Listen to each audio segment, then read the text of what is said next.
สบายดีพี่น้องเมื่อสักครู่ทุกคนนะจ้ามากินข้าวนำกันพี่น้องต้มหมูพี่น้องนี่คนต้มมาสิกินกับแจ่วกะปิพี่น้องยังไม่ได้กินมาอันนี้ตำมะฮุ่งเด้อพี่น้องเด้อมากินนำกันแซ่บๆพี่น้องผักกับเฮาก็มีสลัดเนาะมากระทินพี่น้องเพิ่นให้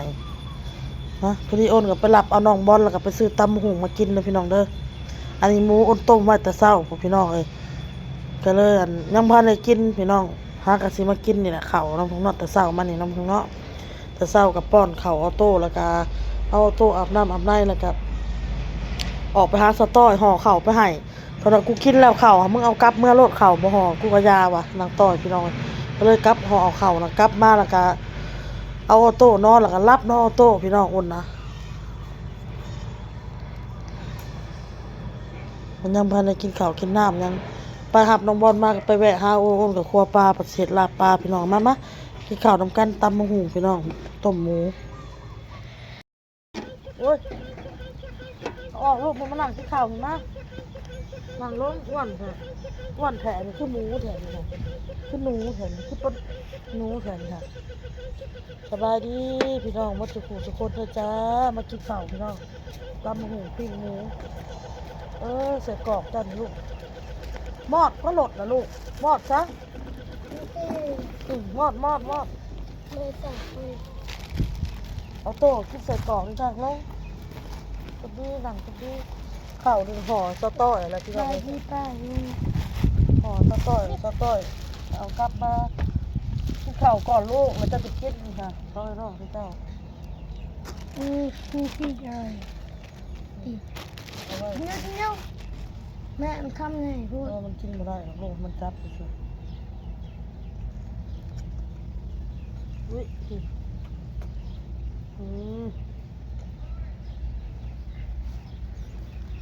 หมูค่ะลาเนี่ยแม่มันเหยียบน้ำเลยเขาออกห้ามเห็นบอกไม่จะเกิดมัน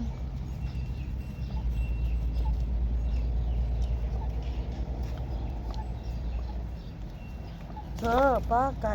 บอลไหลนะก็ลูกโอ้ตอนมันอยู่ใกล้ๆผมหัวไหลเธออยู่ไปเลยเนี่ยมันเอาหมูไปบ่เอามาเกี่ยงบ่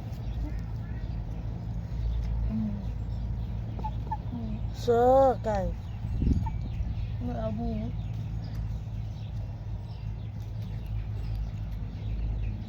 เขาต่อยเสร็จมาบอกเมื่อฮอดเงินแล้วพี่น้องเอาตัว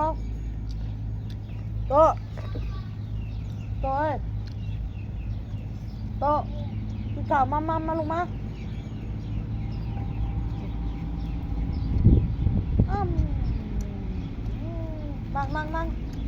นั่งเลยนั่งลงเลยนั่งลงนั่งลง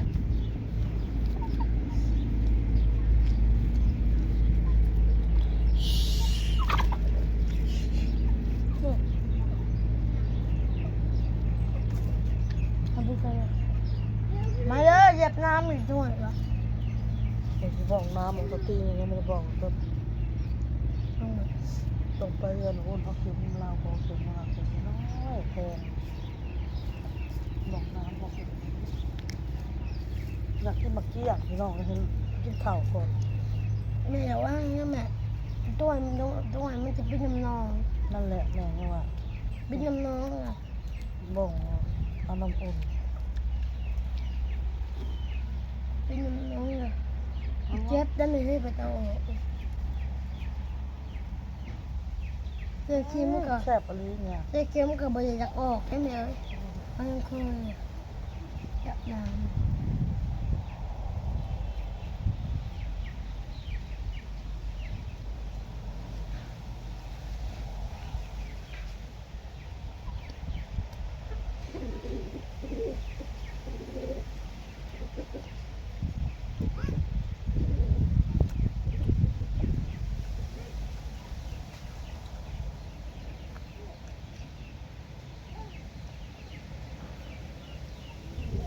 เห็ดแซ่บๆเด้อลาบปลาเห็ดแซ่บๆเด้อว่ะกินข้าว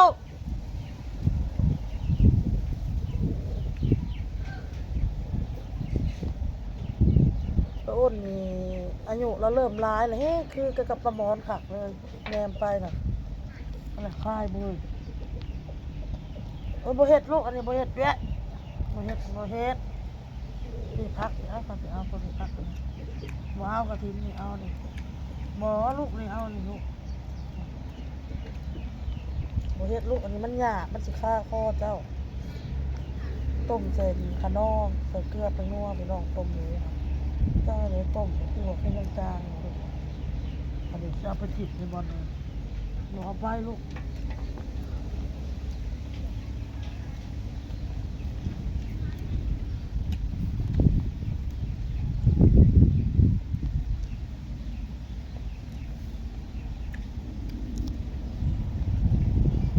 ข้าวชิมกินมะเกี้ยงมันสามารถมาปอกมะเกี้ยงให้ น้า มั้ย ปล่อยมันยังไงอ่ะ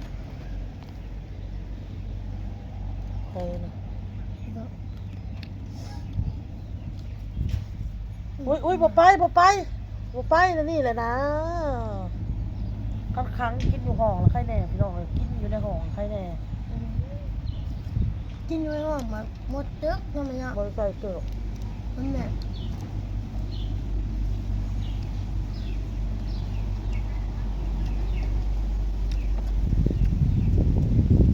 มา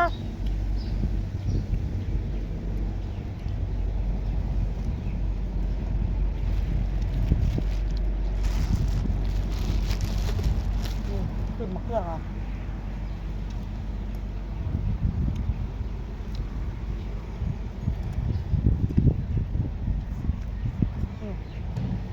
เกือบลามแล้วเจ็บ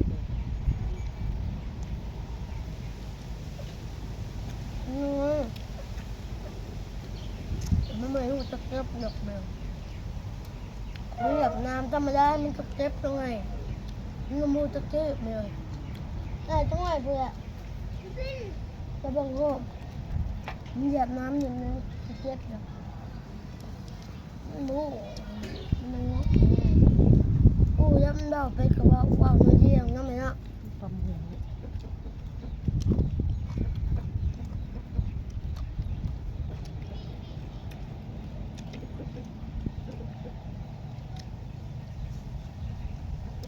โอ๊ยเด็กเงินเหลือแล้วออโต้ได้เก็บเงินพี่น้องเดี๋ยวเอามาป้าแม่เบิกบ้องเงินแม่บ่เห็นเนี่ยเนาะเอาขอบใจเนาะเก็บ แม่ เงิ ชื่อน แม่เลขแม่ชื่อเลขแม่ เลขเงินเด้อพี่น้องเด้อทางท้ายสุดแม่น584 ชื่อรถแม่584กับอันทางหน้านี่082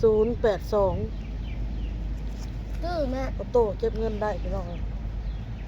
ชื่อรถแม่มันเก็บได้บ่อยบ่จักว่า แม่เห็นมันเห็นยังหนักมันก้มลงมันเก็บเอาเนี่ยครับเงินทองมาจากเงินทองเงินแหน่เนาะ เงินก็ว่าซื้อ19,000นี่บ่บ่บอกมันเรียกตะบ่ทำไมอ่ะลมแมวปิ้วไปตายแล้วเนี่ยจักบ่จักกี้อ่ะบอกทำไมอ่ะ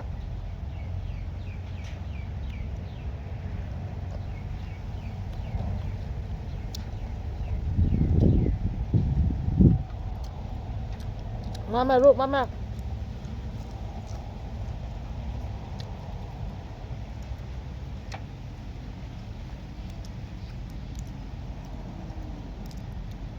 มันมียางผักเมื่อให้แม่อ้นกันพี่น้อยมีอันพักเล็กกับพักกระเดา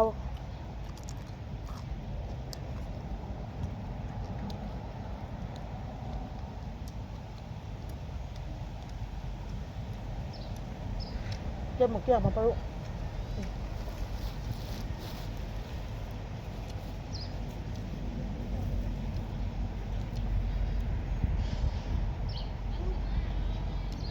ใส่กรอกเนี่ยอ้นเอาใหายมันต้อนเขาโต้พี่น้อง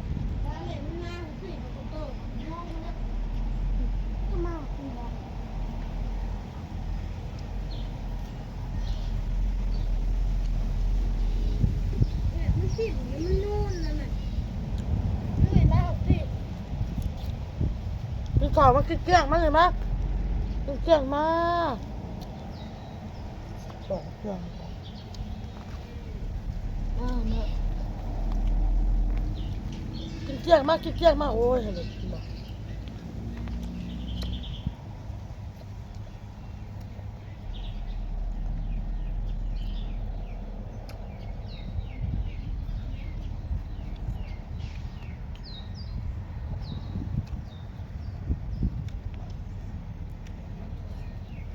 มากินเกลี้ยงมานี่มาโตะโตะเอ้ยมาลูกมา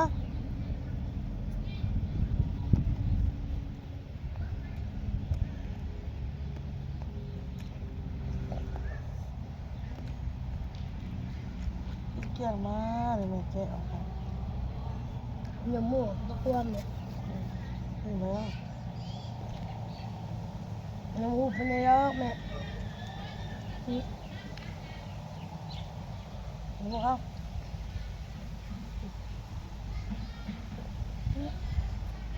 แซ่บลิ้นแล้วแม่แกะให้ลูกแกะให้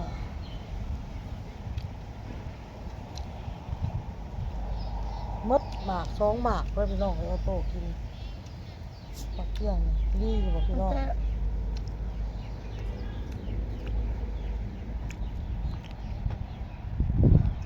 แต่มันเจ็บซ้ำเนี่ยกินยาเนี่ย เจ็บท้องมันเกลี้ยงหวานได้มันเกลี้ยงส้ม เครื่องกลมแล้วก็ไม่ได้ก็เจ็บนั่นเลยฮะอันนี้มันเกี่ยงตัวกินยาแล้วเป็นไง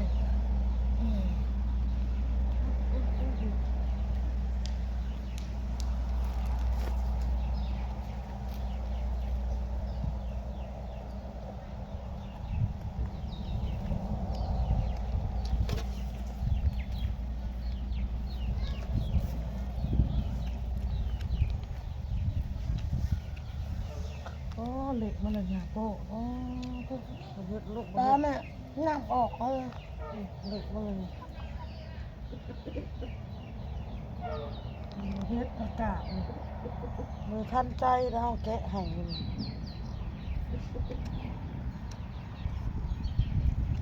เก่งเว้ยพี่น้องเว้ยสองน้องเลยสิหับไปเลี้ยงค่ะเอฟซีจะอันได้ออโต้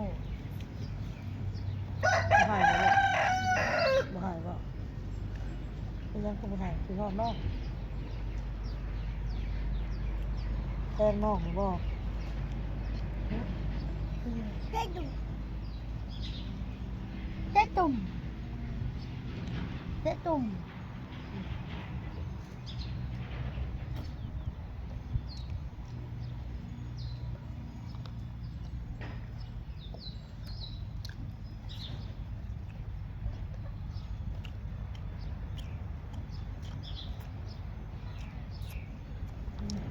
มันมีรถเจ๊ อ่ะ เฮ้ยมาเฮ็ด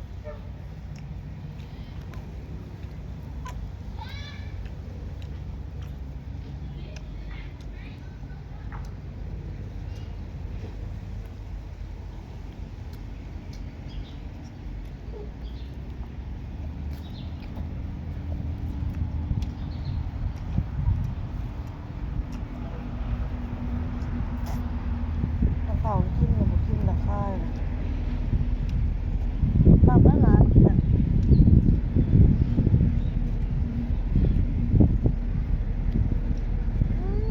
แซ่บหมดหมากหนึ่งนี่บอกพี่น้องเอ้ยปอกแป๊บเดียวเอาโตกินเมื่อเช้านี่หมด2หมากแล้วก็ข้าวต้องเครื่องของข้าวหม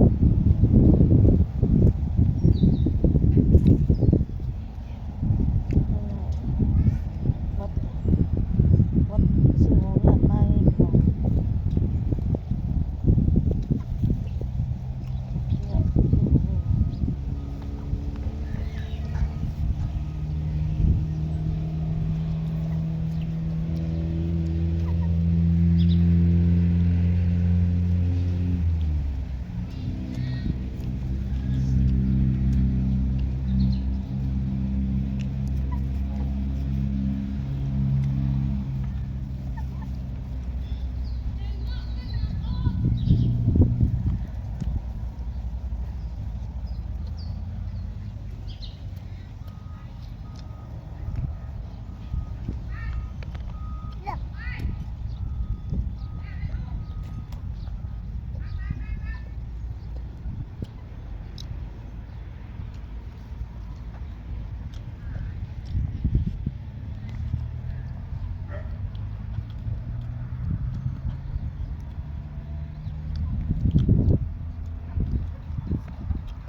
แซ่บอะไรพี่น้อง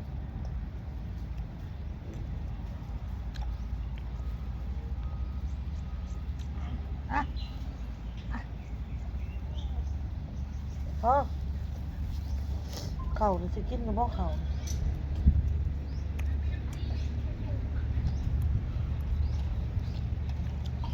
พ่อมันตะมอนกินข้าววันตะมอนกินข้าวบอล บะมอนบะมอนกินข้าวเด้อ ติดตามมาหุ้งมาสิ มันตำมะกุ้ง กินเลยอยากนี่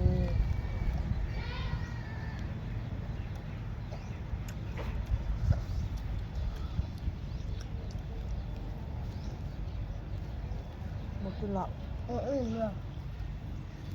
คำมีป้อนละเอาว่ามาเริ่มนับมาลอกขึ้นนะ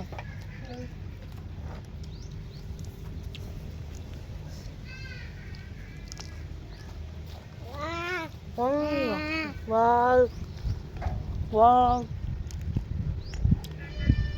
โตเห็นไรบ้างปะโตเฮ้ยนี่มันบาดมือลูกอุ้ยเฮ้ยไปคนได้พี่น้องเด้อโตควันล่ะมา